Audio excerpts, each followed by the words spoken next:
It's Smooth 98.1. This is Freshly Pressed. We're looking at the news stories that are making the headlines across the country this morning and would love for you to be a part of the conversation. Let us know what your thoughts are. The WhatsApp number is 0809 440 You can also tweet at Smooth981. We're streaming live on our YouTube channel as well. So you can catch the live stream on YouTube and post a comment on there. It's Smooth981. And the analysts are in this morning, Lakunle and Devoe. Good morning and welcome. Good morning, President Zibby. Good morning, Lagos. Um, Can it's I a say good happy day. anniversary? Uh, Um, All Good right. morning, Lagos. Good morning, world. Zibby, Lakunle, Eku, Democracy Day. All right. Let's start off with the first headline. And this one comes from Punch. Tinubu's first anniversary gift. FG plans fresh cash transfer scheme for 75 million Nigerians. Devo? Right. But we said Eku Democracy Day, even though it's been shifted to June 12th, because in the eyes of most people, they can't tell whether they've gotten the dividends of democracy a year after, or is it on the new dates that they have given us. It just doesn't matter anymore. The Tinubu Shetima administration on this day marks 365 days turn on this administration. And whilst the presidency was wise in announcing that they would tone down, in quotes, no ceremonies, that they would use this day, having started last week, with performance indicators of the various ministries of the presidential cabinet who have been on a daily basis, I mean, like 6 ministries a day, reeling out what they have done. But as it is always said, um, it is not, as a democracy, it is not for them to tell us what they have done for us. As a nation of 200 million people home and abroad, Nigerians honestly need to be the ones talking, be the ones confirming whether the dividends of democracy or the if they are true beneficiaries of the renewed hope agenda. This story doesn't speak to all the aspects that have been marked out. As you know, the president was in town across the weekend to launch many of the road infrastructure that was revamped, like the Third Mainland Bridge, like the Oshodi Apapa tax credit bridge built by Dangote. And during the week, he has been launching various road networks from Abuja virtually. However, I think many Nigerians would have a different side of the coin in terms of what has the 1 year of the Renewed Hope agenda done for them. And I must say that whilst the president had some nice words when he said, let the poor breathe, the twin policy of the removal of subsidy as well as the FX harmonization did trigger some economic hardship on Nigerians, even though they were well thought out. The problem is the finishing follow through with plugging the loopholes that would have given Nigerians the necessary buffer to be able to sustain um, the what I call it the patience whilst these economic policies take form.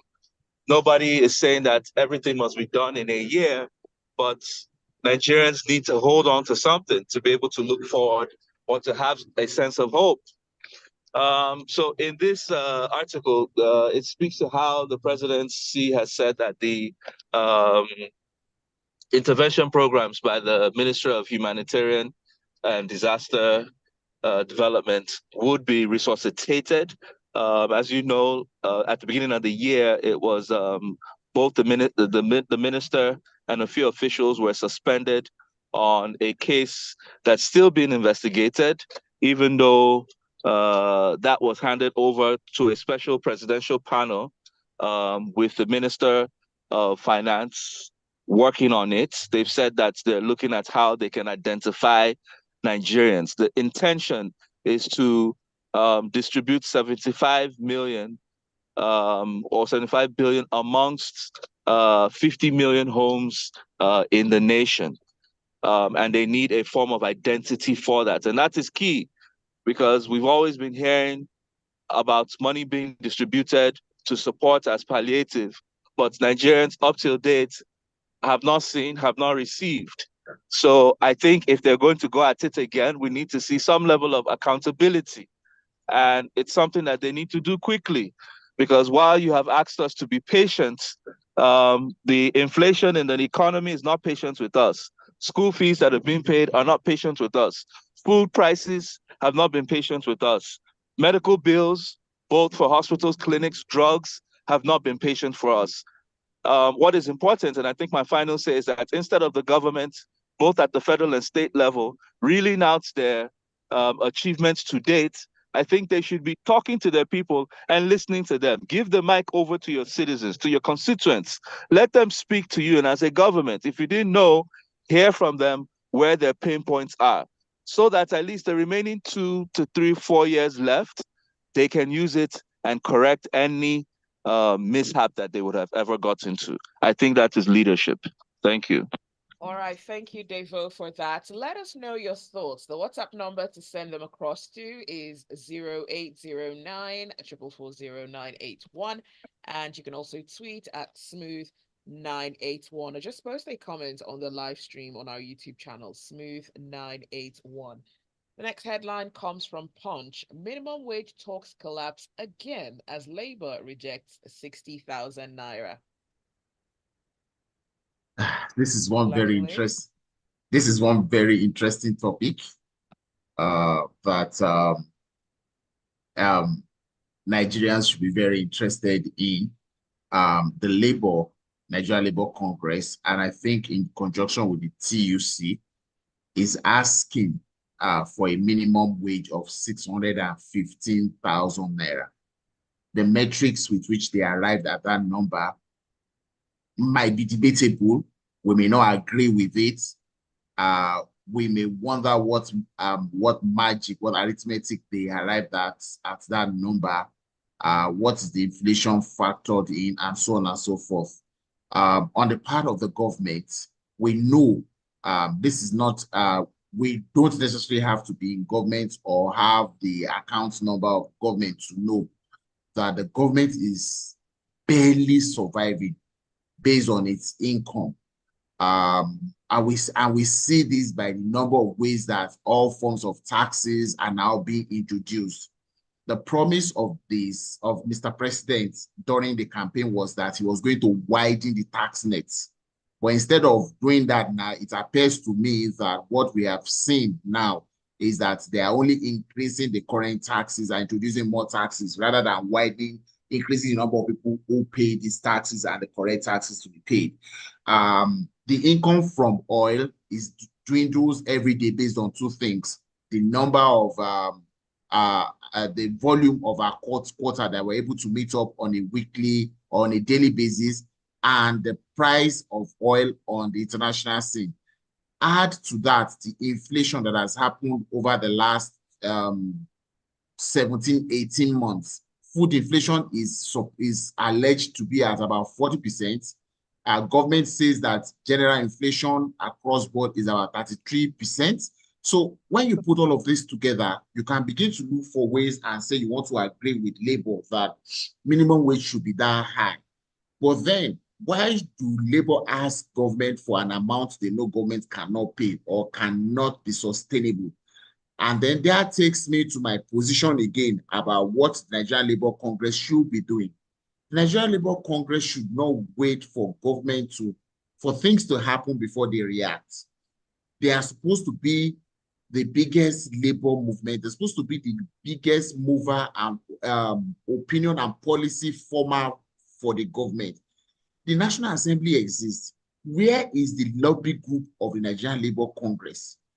Where are members of the Congress sponsored to be members of the National Assembly and the various states houses of assembly to make laws on these things? There is a National Minimum Wage Commission.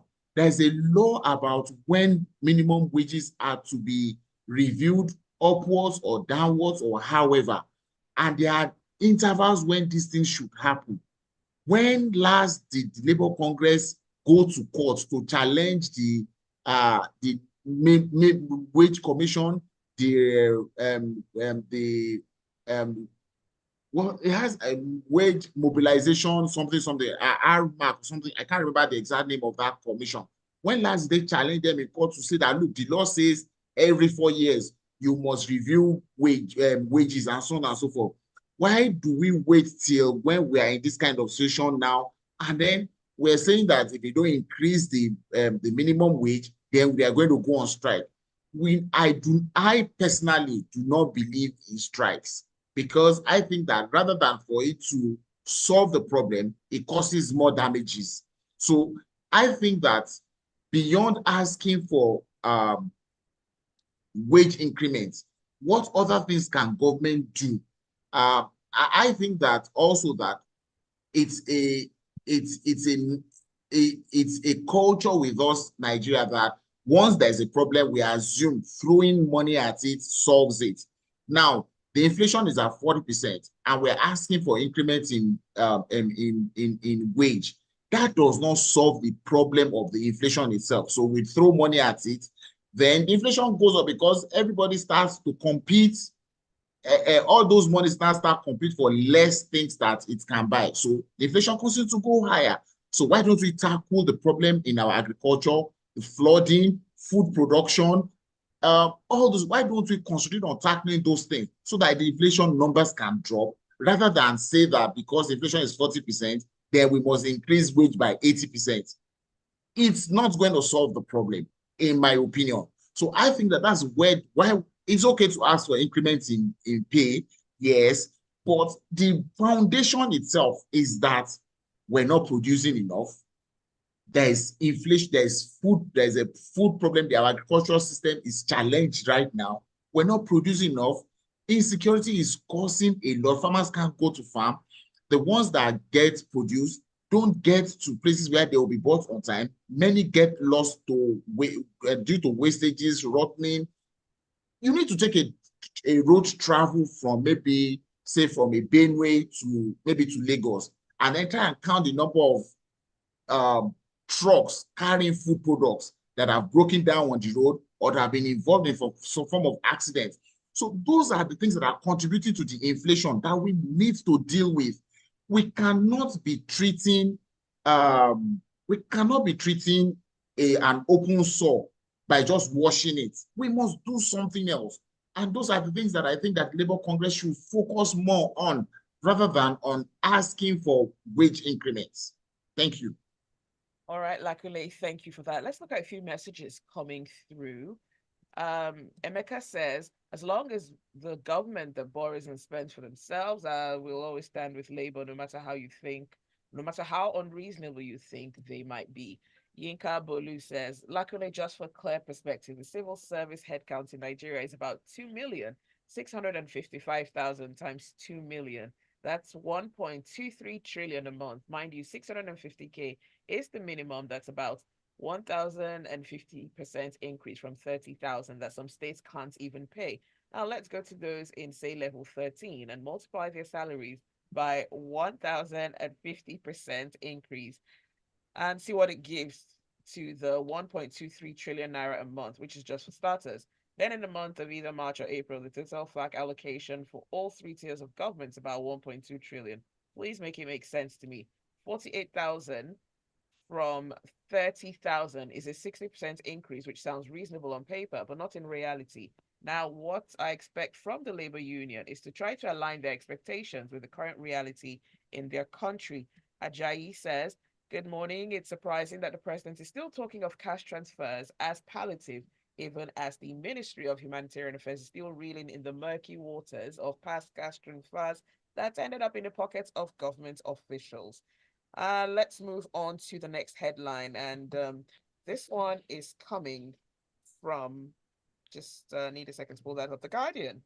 Naira strengthens to 1,173 naira at official markets. Yes, ideally we should not be discussing exchange rates on radio. And it's funny that in the papers it said the official rate was at one, it appreciated to about 1,173, while the parallel market, that's the unofficial market, aka black market, was at 1,480 as against 1,500 last week. I guess it's balanced at that level for some months now. Now, pound is at 1,800, euro is at 1,600. Now, here the article is saying that while this is good news, and I'm wondering who wrote this article because it's good news for who. Um, there's no data uh, backing up the fundamentals or any justification by the CBN or Minister of Finance regarding the surge. Now, what it's speaking to is the fact that the central bank has been taking many steps to be able to stabilize our currency. For those who understand, good news on currency is not so much about the exchange rate, it's about the stability. The stability enables both individuals and businesses, especially multinationals, to plan because if it keeps jerking up and down, you either run into losses, massive losses on paper, which translates to massive effects on people, or you get into abnormal profits. So it's necessary that the exchange rate is stabilized. And the point here is that the Ministry of Finance has been saying that he did say that hopefully with uh, from moving from dry season to wet season, that should bring about some reduction in food prices. But I must inform the coordinating minister of the economy that Nigeria as an Arab green land, meaning we have no excuse for not being able to uh, produce food security, not just enough for ourselves, but enough to export, which we deeply need flogging on. Um, we cannot be speaking harvest, waiting for wet season to be able to bring down food inflation. We literally should have sufficiency all year round. I mean, primary school social studies, Zibby, correct me if I'm wrong, teaches us that the river Nile runs through the river Benue and the river Niger, confluences at Kogi State and runs down into the Niger Delta. That is enough proof. That is God-given infrastructure to ensure that we have food security all year round. And for those who debate whether we should have opened our borders to allow for influx of imported goods, which come cheaper, um, maybe to increase supply in the markets. But the point is this: whilst they're working on transforming Nigeria from a consumption to a productive nation, they need to deal and plug the gaps. Now, many amounts of funds are being earmarked in the budget. Many interventions are being slated. How are these interventions translated? We haven't gotten, I know there's a committee in the Senate dealing with the 30 trillion naira ways and means. Till date, nobody knows where that money was spent. Also, the 10 trillion that was spent on the Anchor Borrows program in the last administration. So whilst we're trying to correct that, people need to know that monies that are released do get to the end routes. What I expect is by now, as a 2 point agenda from this government, especially as they are earmarking their second year, is one, a state of emergency in energy. That's petroleum products and power. That would have almost a 60% impact on businesses and homes. Secondly, without, as someone would say, feed the belly that grows the body, right? A hungry nation will always ultimately become an angry nation. A hungry nation cannot think right, cannot be empowered right. I think the second step, because agriculture has one of the largest forms of employment capacity, multinational mechanized intervention schemes need to be launched. It's about time. We can't be speaking every year of how we are blessed with agricultural capacities, good land, good opportunities, and yet where there's no coordinated between the federal government and the subnationals, that's the state, and even the local government on how we're going to address mechanized farming. Nigeria should, like I said, we should this year we should be flogged for not being able to feed ourselves, for going hungry. It's not intervention. I mean, the cash transfer schemes will never be sustainable. How much will go around? And at the end of the day, for one family of four, how much is that person going to spend? So we need to empower ourselves. That's why many people debated or questioned the Calabar coastal road because of the amount of money that was earmarked, about 1.5 trillion yearly for the next 15 years. If that money was translated into agricultural mechanized, where would we be? Should we not feed before we now begin to discuss other things? Now, whenever you have limited amounts of funds and you have many people, then you must be extremely decisive as to where you target the funds that you have. And whilst you target those funds, you can now go into strategic partnerships, both with local and international investors, to address this issue. We can't keep doing this year on year and just looking and saying that when the wet season comes, maybe inflation will come down. That's gambling with the lives of Nigerians. All right, thanks, Devoe, for that. You're still listening to Freshly Pressed on Smooth 98.1. Stay with us. The conversation continues shortly.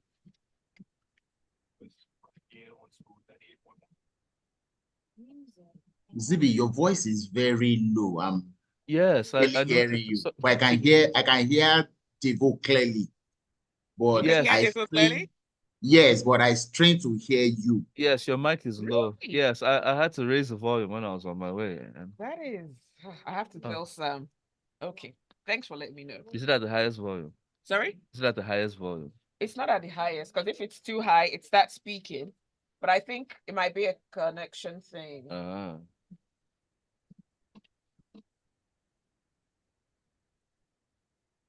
Let me know how it sounds, luckily. Just give me a thumbs up if it's okay, yeah?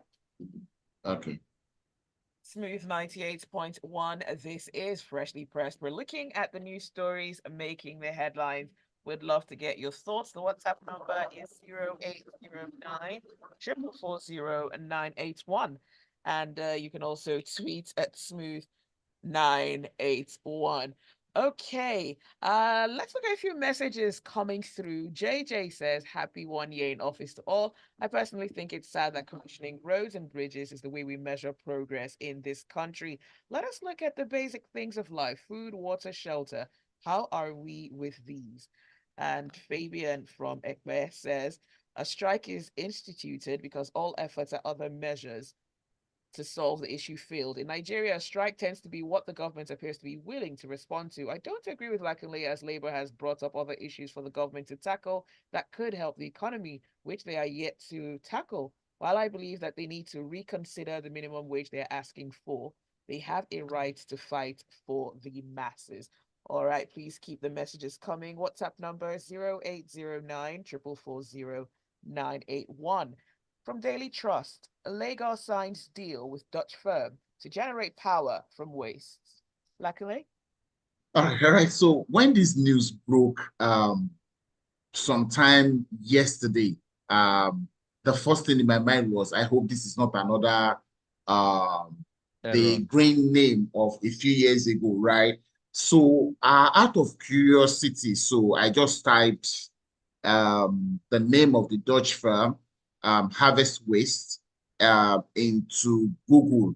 And well, maybe should I say pleasantly surprised that this same technology that they are bringing to Lagos, they've done it in 6 different countries, the Netherlands, in Pakistan, in Palestine, imagine that, in Philippines, Singapore, and Hong Kong, right? So the idea is to transform the waste that we generate as Lagosians into some form of energy and ultimately to deliver power into our homes. the governor of Lagos says that on this, if this goes live as it is planned, 40,000 homes in Lagos will be taken off the current national grid. And that will be some significant number for starters. It is to be done on the public-private participation model, right? That the company will have exclusive right for 25 years and then transfer to the government after 25 years of its running. It's going to be in Epe. So this is an opportunity again for us to properly plan the axis of the states such that the things that we need, the landfill in Epe, the technology is being described in several ways. I've read a little bit about the technology that this plant will be built on a dump site. So it's not necessary that they'll be looking to find the waste. Now, the challenge there will now be how to get the waste to the dump site itself. Does it then mean that all the trucks that take waste from our various homes all face Epe now? Or there's a special transfer mode that only a few trucks will get to Epe on a daily basis, that if the truck comes to my home, picks my whatever, drops it somewhere where the bigger truck or something transfers to Epe. However that's going to work, I want to assume that the government will do that. And so then a little bit further then to now say that this is part of what governance is all about. We have tried a system, it hasn't worked. Don't let us be afraid to try new things. We have tried the national grid, we can see that it's not working for us. If other states can be this bold also and take these little steps and do things, maybe the pressure that is on Lagos that all of us complain about, that Lagos state government is not up to speed, maybe it will reduce, and then we'll actually see that Lagos state government is actually doing a lot of stuff. This is part of what other people, other state governors should also look at. Let's try new things. Don't let us be afraid to try new things. This is a new thing to be done, right? In two ways. Now we'll get a better way to manage our waste. Two, we'll convert it to energy, to power, right? So we should try new things like this. I hope this works. I pray it works. I hope it will be a good use of taxpayers' money. And I hope that in good time, 25 years is just a matter of days. By the time you wake up one morning, it will be 25 years. I hope that by the end of next year or in 2 years' time maximum, what we'll be talking about this project will be that it's already delivering power into people's homes in various parts of Lagos. We must appreciate that Lagos the government takes this on and they're giving it to a very viable organization that we can see exists somewhere. They have done the same technology somewhere, not the ones that we only see the company by name. All right, thank you, Lakunle. Let's go on to the next headline. Devoe, we've got just about a minute and 30 seconds. And it's coming from The Guardian. FG assures local manufacturers in power sector of patronage. Yes, I will split that in two with the last story on Senate passes the bill on the national anthem, bringing back the old national anthem, Nigeria We Hail Thee. You see, it's only a country where its leaders are belleful and its people are hungry that will go about in the scale of things to do will be addressing national anthems. As Nigerians locally would say, my national anthem will go chop. Eh? But the fifth story speaks about the fact that some manufacturers, especially representatives of MAN, that's a bigger George Onafoeko, he's the MD of MAN Ogun State, also the managing director of Coleman Wires. They visited the Minister of Power, who promised them the federal government support and participation, knowing that many manufacturing firms had shut down, that they would support them. Well, Mr. Power, Minister, I would say that man does not need encouragement. Man needs power.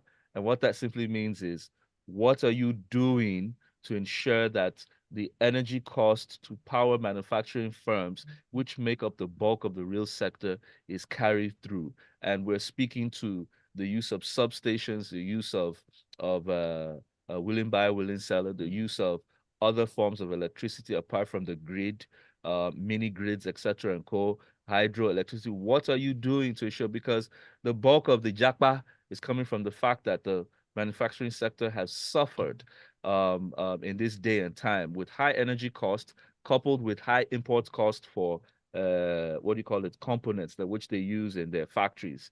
It almost makes it an impossible sale for any manufacturing firm in Nigeria. So I repeat again, on Democracy Day, the national anthem will go chop. Ibrahim Zakari says, I want to use this medium to greet you for taking this hard job of analyzing the frustration of the Nigerian masses. There's nothing to celebrate on Democracy Day. It's been hardship, untold hardship from the present administration. Devoe, well done. You are not alone. We are with you. Fola says there is already a waste landfill close to Ekpe. Adeboyega, I see your message. But that is not exactly, we haven't discussed that. Aisha says, even if the company needs to do a mega project, what is our priority as a nation? Instead of this coastal road, they should help us utilize the funding for power, set up industries indigenous in the 6 geopolitical regions, and also agriculture. At least they will win, and Nigerians will feel the positive impact. We are out of time, but that is it for this morning. Thank you for listening. Thanks for your messages. And of course, special thanks to our analysts, Lakunle and Devoe, for joining us on Freshly Pressed this morning. Thank you, President Zibby. Nice joining you this morning. Do stay with us. There is a lot more to come on the Smooth Breakfast.